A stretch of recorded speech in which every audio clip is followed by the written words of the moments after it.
I think the insurance industry also has a very important role in using their risk management expertise and advising clients, one, what is the current risk they're facing from natural catastrophes, but also how is that risk changing into the future?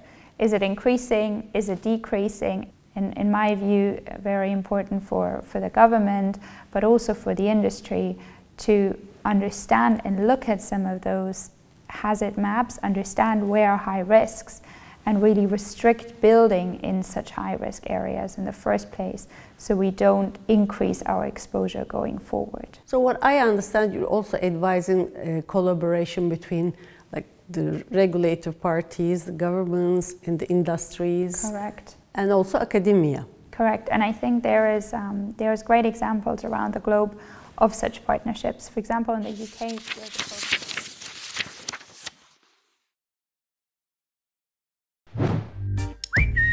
Yapı Kredi Step. Merhaba, bir Sürsün Bu Dünya programında yine beraberiz. Katkılarından dolayı Yapı Kredi Step'e teşekkür ediyoruz. Konuğumuz Allianz Commercial, kurumsal sürdürülebilirlik ve dayanıklılık çözümleri lideri, Doktor Lena Fuldauer. Kendisi Türkiye'ye bir günlüğüne bir ziyaret için geldi ve bu konu etrafında hemen görüşlerini almak istedik. Hello Lena, welcome to Turkey, welcome to Istanbul. I am trying to hear all you can tell us about the insurance world as the climate change continues. All the paradigms are changing and we have new agendas on our desks. And your background from the academia and your entry into the insurance industry has a unique story.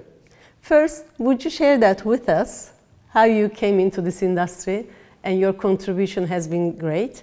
Then we'll go into the other subjects. Happy to, and many thanks for welcoming me here in Turkey today.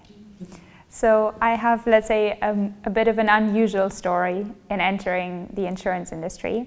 So I have a background in climate risk analytics. Mm-hmm. So I did my PhD on understanding the impacts of climate risk on infrastructure assets, as well as the natural environment. So how does climate change the frequency or intensity of different natural catastrophes? And what does that mean for the functioning of water, energy, transport networks? And how can we build resilience and adaptation to better prepare ourselves for these risks in a way that also contributes positively to sustainable development? So after finalizing my PhD, I was able to apply to the Allianz Climate Risk Award, mm-hmm. and actually won the award, and then found out really about the important role the insurance industry plays in the topic of climate risk and resilience. So very happy now that to be working at Allianz Commercial, and they're focusing very much on supporting our clients, especially our commercial clients, in helping them better understand and respond to emerging risks such as climate change, nature, but also increasing ESG regulations. So based on my previous work, we used a lot of risk modeling, mm-hmm. which is something that I'm now also directly involved in the role within Allianz Commercial. Okay, what are the parameters of risk assessment now you're using in the industry? So usually we think about risk in terms of hazard, exposure, and vulnerability. So one is understanding the actual hazard, so it could be a flood, an extreme weather event, and a heat wave, for example, or a hail event. The exposure is then about, is the building, whether that's, for example, an office building, warehouse, a production site, within exposed to that particular peril because geographically it is located, for example, close to a flood. And the third aspect is then about the vulnerability. So what materials are used in the building, how old is the building, and also the broader preventative measures that have already been taken. So those aspects are all make up risk, And this is what we typically consider in our risk modeling. I see. Well, with the rise of complex challenges, from inflation-driven financial pressures to the intensifying risks of climate impacts and digital threats, there's also cybersecurity as a risk. There's also climate impacts and the high inflation. All these are very difficult to put together for the insurance industry. How do you think this could be managed in the coming days with the changing disastrous outcomes? So to answer your question maybe in two aspects. One is, I completely agree with you, and actually we at Allianz every year perform a survey called the Allianz Risk Barometer, where we measure what are some of the main emerging risks that businesses face around the globe. And risk number one is, as you mentioned, cyber risks. But right after cyber risks, what we're seeing is the main emerging risks are business interruptions, so supply chain interruptions, and happy to speak about that in more detail. So that's number two. Number three is then very much about natural catastrophes, many of which of course become more frequent or intense with climate change. And lastly, a change in legislations and regulations. So in Europe, but also in the US and around the globe, we're seeing a large increase in ESG regulations. And it's about, for our customers and businesses, it's about being able to respond to these regulations in a way that also helps them protect themselves and take opportunities from those. I totally agree. Regulations usually scare companies and individuals, but they're also a disciplinary action that they have to follow, and at least forcing them to be in line with the regulations. Do you think insurance industry one day will come and say, I will stay away from this area because of the high hazard it has been there? Or will they always be ethically, equally reaching out to their industries and geographies all over the world? I think that's a great question. And I think it's actually the risk from climate change, in the sense that some areas might become uninsurable because we need to adjust risk pricing to an extent that individuals cannot afford it anymore. That risk really is one of the imperatives for spending a lot of time on resilience and helping our clients build resilience against those risks now, so that we can continue to insure them and secure our future in the long run. And the means by which I think we can do that as an insurance industry are manifold. One is directly through risk pricing, so being able to understand and price in the impacts of resilience measures on a property, on an insured asset. So this is something that is already being seen around the globe, that insurance industries are increasingly looking at risk mitigation pricing. So in California, for example, there are insurers have to integrate the reduction of risk because of wildfire mitigation measures into their pricing in terms and conditions. Another main means by which we can look at and think about resilience is through endorsements as well as incentives. So that could be, for example, prerequisites. So there are certain areas where insurers say there is a certain standard of protection that needs to be there in order to provide resilience and in order to provide insurance.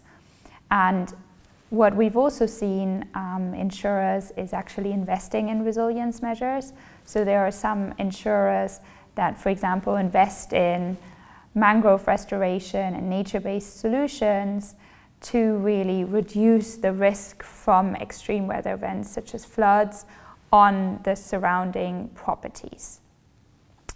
Beyond incentivizing resilience, I think the insurance industry also has an important role to play in providing new insurance solutions. So those could be, for example, parametric solutions, it could be nature-based solutions, where we actually, for example, the industry as a whole much more insures nature to really help protect the surrounding assets from extreme weather events.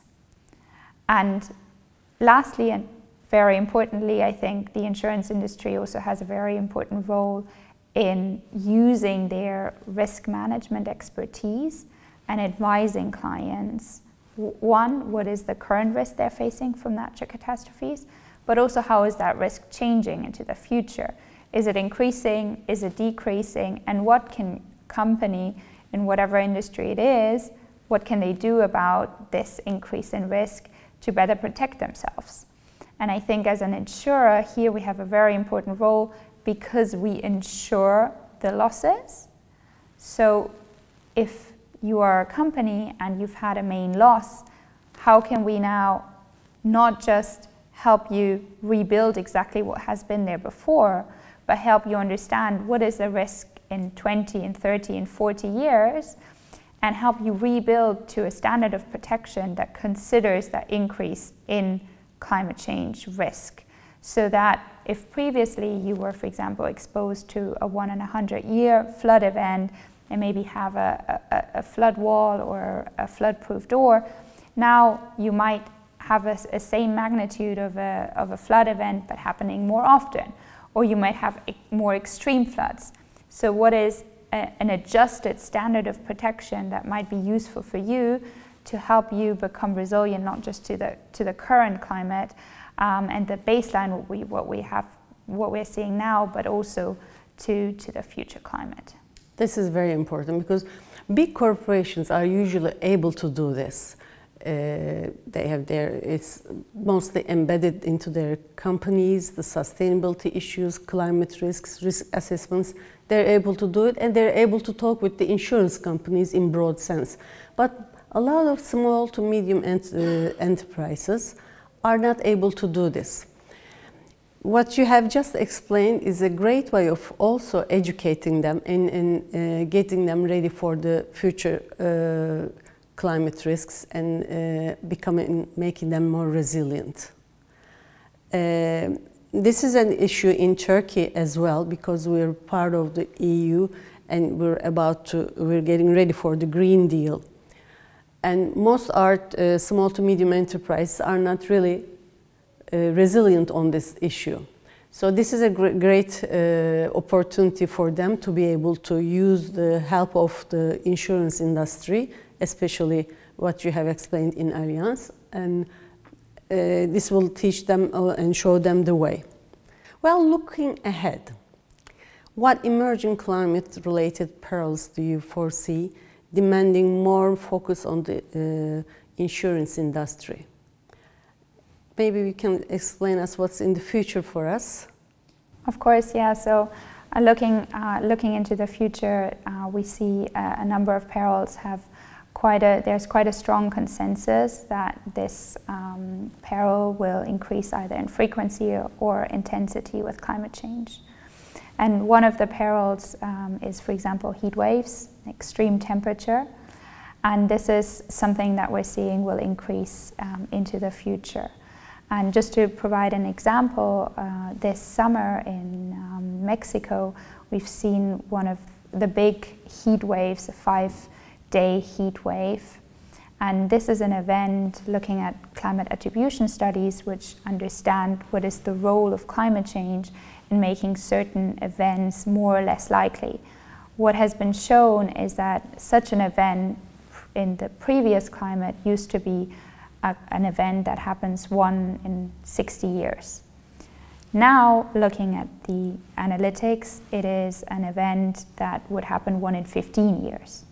So that means that we need to be more prepared for extreme weather events. Companies, but also the government, I believe, need to act in ensuring there is more green spaces to cool off some of the extreme temperatures, but also being able and flexible to adjust working hours, ensuring that employees have enough water, enough breaks to be able to deal with extreme heat waves. Another one is heavy precipitation. So we will be seeing more intense and more frequent events, flood events in many areas of the world. Though I also believe that it's important to say not every event is climate change. So I think it's also the role that climate scientists need to play is to be very clear that not everything is to blame on climate. So it's, in my view, very important for the government, but also for the industry to understand and look at some of those hazard maps, understand where are high risks, and really restrict building in such high-risk areas in the first place, so we don't increase our exposure going forward. The other point then is also to ensure that we build in a way that considers some of these extreme weather events. So what can we do? How can we adapt our building? How can we design them in a way that they are more resilient to extreme weather events? And there's great examples all over the world in living with water, having adapted elevated buildings. Like Netherlands. Like in the Netherlands, floating buildings. We have seen there is green roofs that can take some of the heat and actually reduce the heat within buildings. So there's a number of initiatives of what can be done to better prepare within the design phase. So what I understand, you're also advising collaboration between like the regulative parties, the governments, and the industries. Correct. And also academia. Correct. And I think there's great examples around the globe of such partnerships. For example, in the UK, there's a program called Flood-Free, and it's, as you say, a partnership between government, NGOs, between insurers. And what they have looked at is understand high-risk flood areas that already, buildings that are already very close to a flood, so they are at high risk. And the partnership helps, if there is a claim in one of those eligible homes, clients and homeowners can get up to £10,000 to invest in more resilient building back. So the idea of this partnership is really to help in a certain amount of time to make housing more resilient to then in the future be better able to withstand those higher risk flood events. If you were to give 3 advices to the corporate world in becoming resilient, what would they be? Great question. I think number 1 for sure is collecting data. And I think here it's especially about geospatial data. So where is the main critical facilities, the headquarters, the warehouses, the production facilities of a corporate? Because only being able to having these specific geospatial information, it allows then to perform climate risk analytics at a detailed level. So this is data of our own company sites, but then importantly also of the supplier sites. So what are some of my main key suppliers I have around the world? Where are their production facilities?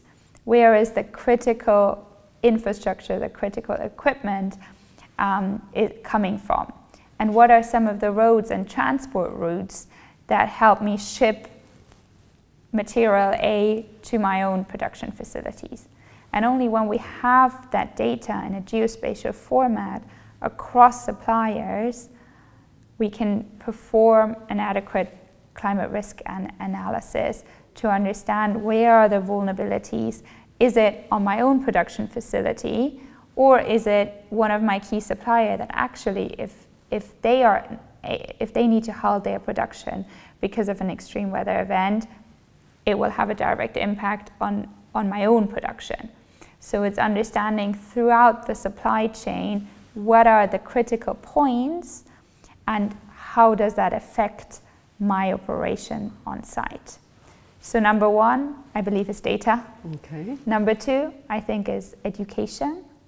So it is within the organization creating an awareness of extreme weather events, having training. So my dream would be to make a siren alarm cool, right? That people look forward, like when I was a child, like now I can run out and have some free time. It is having that for floods, but also for extreme temperatures. What do I actually do? Where do I go? How do I behave in a building? So planning that, having emergency training, and being able to educate not just our own employees, but also more broadly our communities around it. And number three is then really protecting ourselves. And protecting can be through building resilient measures. So with existing buildings and constructions, it's about checking them, stress testing them. How able are they to withstand certain extreme temperatures, extreme weather events?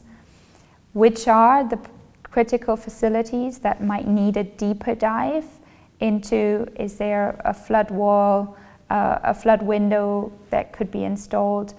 Are there physical or also nature-based solutions in terms of helping to reduce some of the extreme weather events? Excellent. Now we have our homework to do. Thank you, Lena. It's been very inspiring. Thank you very much for your time. Thank you. Yapı Kredi Step. Bir ben geri dönüşüm alsam ne değişecek ki? Bir ben dijital ekstraya geçsem. Bir ben fiş almasam. Dijital sınıf alsam. Kullansam. Yürüsem ne değişecek? Bir ben Step'e katılsam. Bir sen Step'e katılsan çok şey değişir. Yüz binlerce Yapı Kredili Step'e katıldı, daha iyi bir dünyaya adım attı. Sen de Step'e katıl, sürdürülebilir tercihlerle kazandığın Step puanlar eğitim ve çevre için bağışa dönüşsün. Yapı Kredi Step.